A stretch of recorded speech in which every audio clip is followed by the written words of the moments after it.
Selamat sore kepada Duta Besar Republik Indonesia di Korea Selatan, His Excellency Gandhi Sulistianto. Terima kasih nih, Om Dubes sudah memberikan peluang bagi saya untuk menanyakan berbagai hal tentang diplomasi kita dengan Korea Selatan dan juga perihal kondisi terkini pandemi COVID-19 di Korea Selatan. Ya, baik Dimas, terima kasih atas kesempatan untuk bisa berbicara di dalam podcast Don't Touch My Politics. Waduh, cocok itu sudah. Oke, ya lanjut. Nah, kira-kira saat ini bagaimana kondisi pandemi COVID-19 di Korea Selatan nih, Om Dubes? Kondisinya sama seperti kondisi di tanah air, bahkan lebih mengkhawatirkan karena jumlah penduduk di sini lebih sedikit dari Indonesia, tetapi jumlah kasusnya juga kurang lebih melejitnya itu juga sama ya. Pada bulan Januari yang lalu masih berkisaran antara ribuan saja ya, ribuan, 4.000, 8.000 paling tinggi. Sekarang pada hari ini sudah mencapai 35.000, tanggal 7 tercatat tanggal 7 hari ini itu 35.000. Memang ada sedikit penurunan dibandingkan dengan kemarin. Kemarin 38.680 persisnya. Jadi sesuatu yang agak mengkhawatirkan sih sebenarnya. Sangat mengkhawatirkan kondisinya. Kalau kita lihat itu kasus hariannya itu terus meningkat, walaupun hari ini sedikit menurun, slightly down, itu hanya turun sekitar 5.000 kasus itu, tetapi dari 38 ke 35. Cuman kondisinya terus terang penambahan tertinggi itu masih di wilayah-wilayah kota besarnya seperti di Gyeonggi, Seoul dan Incheon ya. Dan total kasus per tanggal hari ini itu sudah mencapai 1.044.963. Itu total kasus per hari ini. Total yang meninggal sudah ada 6.886. Ya, ada penambahan hari ini yang meninggal 13 orang lagi. Itu kira-kira kondisi sedikit gambaran di sini di Korea Selatan secara umum. Di dalam negeri sendiri ya itu adanya pengetatan protokol kesehatan ya. Kemudian pembatasan untuk tempat berkumpul ya. Beberapa restoran, mal itu mensyaratkan beberapa syarat-syarat khusus. Kemudian pembatasan jam untuk jam malam misalnya, orang dilarang berkumpul ataupun toko dilarang buka di atas jam 9 malam misalnya di sini. Itu dilakukan. Tetapi mengenai kerjasama Indonesia dan Korea Selatan, ya itu untuk khusus masalah ini adalah masalah pengembangan vaksin dan pengembangan obat-obatan untuk COVID ya. Beberapa perusahaan swasta di Indonesia dan perusahaan di sini di Korea melakukan riset bersama, kemudian melakukan kerjasama untuk memproduksi vaksin dan memproduksi juga obat-obatan ya, seperti yang dilakukan oleh Kalbe Farma dan dengan perusahaan Korea di sini. Nah, waktu pertama kali menjadi Duta Besar Republik Indonesia nih kan, Om Dubes, apa tantangannya dan juga kesannya pada saat pertama kali bisa merepresentasikan sebagai Dubes RI di Korea Selatan? Ya, kalau yang namanya kesan, saya tentu saja agak tertarik karena memang negara ini negara maju dan banyak perusahaan-perusahaan besar yang tentu saja menjadi potensial untuk nantinya akan menjadi investor di tanah air, karena itu tujuan negara kita agar foreign direct investment di Indonesia bisa ditingkatkan.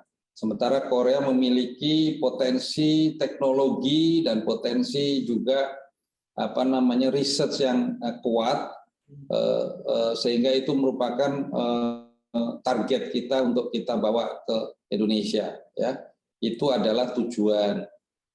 Kemudian ya termasuk kesan saya memang apa yang dikatakan orang tentang kemajuan teknologi nyata di sini memang, ya.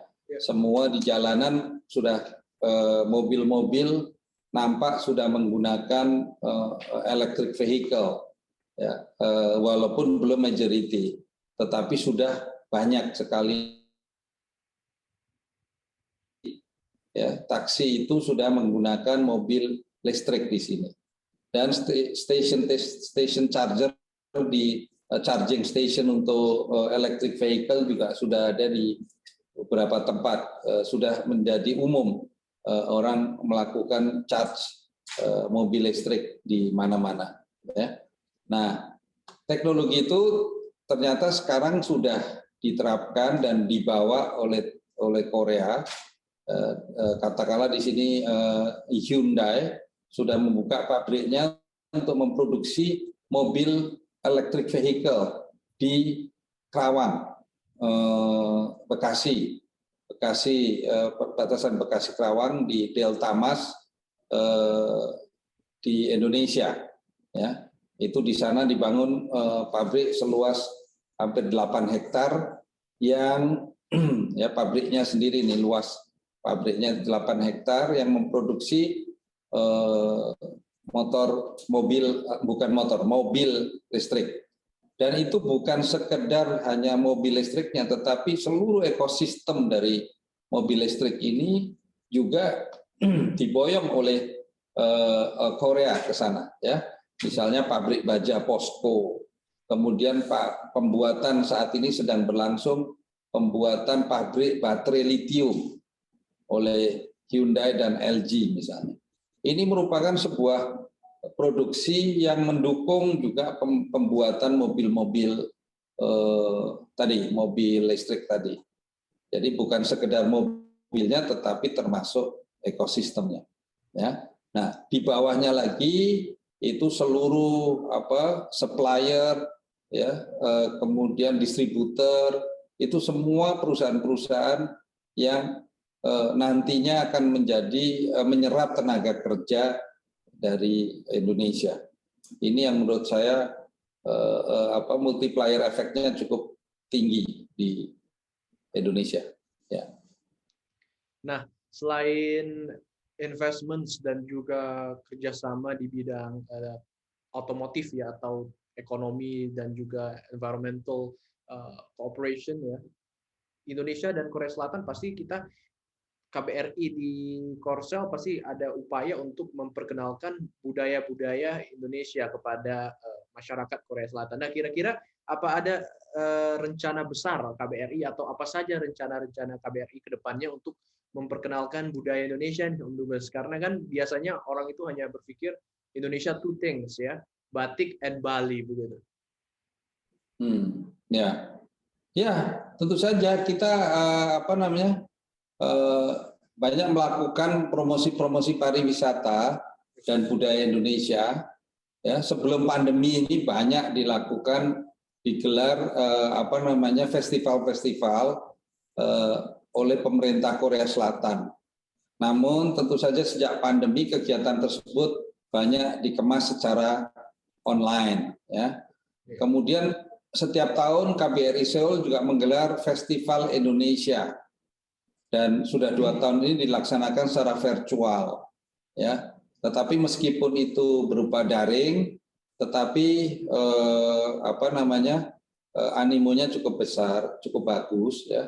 Kemudian banyak juga follower di media sosial KBRI Seoul yang turut serta, mulai dari pekerja migran Indonesia sampai pelajar, TNI, ASN, dan keluarganya. Dan jangan lupa ibu-ibu rumah tangga, ya, yang marit campuran, ya, kawin campur dengan orang-orang Korea, aktif di berbagai lomba dalam kegiatan Festival Indonesia seperti lomba foto Back to Bali, Balinese Dance Reels Challenge, dan lain-lain. Kemudian ada juga lomba masak kuliner Nusantara atau istilah apa disingkat kriuk. Kriuk kayak suara apa namanya makan itu apa gorengan kriuk. Itu singkatan sebenarnya. Kriuk itu adalah kompetisi resep Indonesia untuk Korea. Wah, kriuk ya.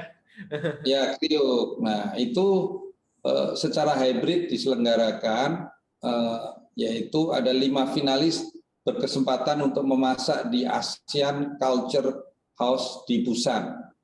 Dan disaksikan oleh 3 juri. Ya. Nah, tetapi mengingat pandemi berdampak juga pada beberapa kegiatan tadi sehingga belum bisa full offline dilakukan. Jadi sekali lagi ini memang ada sedikit disrupsi, tetapi ya nantinya itu terus akan menjadi agenda dari KBRI ya untuk memperkenalkan budaya-budaya Indonesia. Ya. Kalau budaya Korea di Indonesia tidak perlu diperkenalkan karena sudah ada di drama Korea.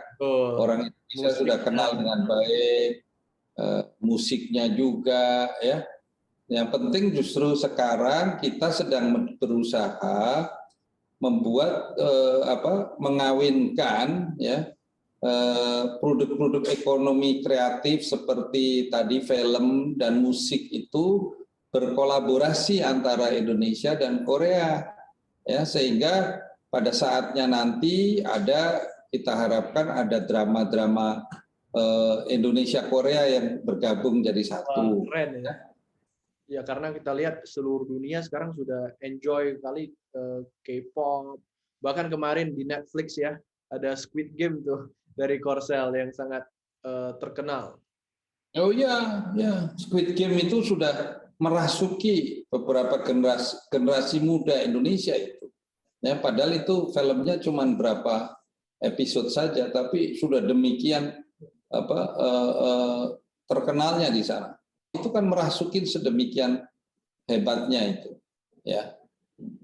Dan saya rasa ini menjadi inspirasi bagi warga Indonesia agar kita harus juga menyuplai mereka dengan nilai-nilai Indonesia juga ya. Iya, Dimas. Nah, khususnya generasi kalian, para mahasiswa, ya, itu sebetulnya juga kesempatan saat ini untuk bisa menggali ilmu di Korea di sini.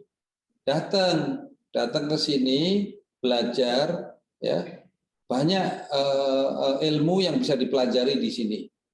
Jangan hanya tentang masalah teknis saja atau menjadi mekanik. Tapi bisa saja menjadi yang tadi saya katakan dari mengenai kesenian ya, drama, kemudian nyanyi gitu. Tetapi juga bisa belajar tentang teknologi robotik misalnya, ya, teknologi tentang IoT, ya, Internet of Things ya, tentang digital ekonominya. Ya, tentang mekanisme startup-nya di sini. Banyak yang bisa dipelajari para mahasiswa. Sehingga saya juga akan usulkan nanti katanya beasiswa kita ini yang di Korea saat ini hanya dibatasi lebih banyak ke masalah teknik saja. Nah, saya ingin nantinya diperluas termasuk seni. Ya. Walaupun sudah ada tetapi masih sedikit sekali skalanya. Ya, yang saya tanya ke beberapa mahasiswa di sini, lebih banyak mereka kalau beasiswa pemerintah di sini mengarahnya ke teknik.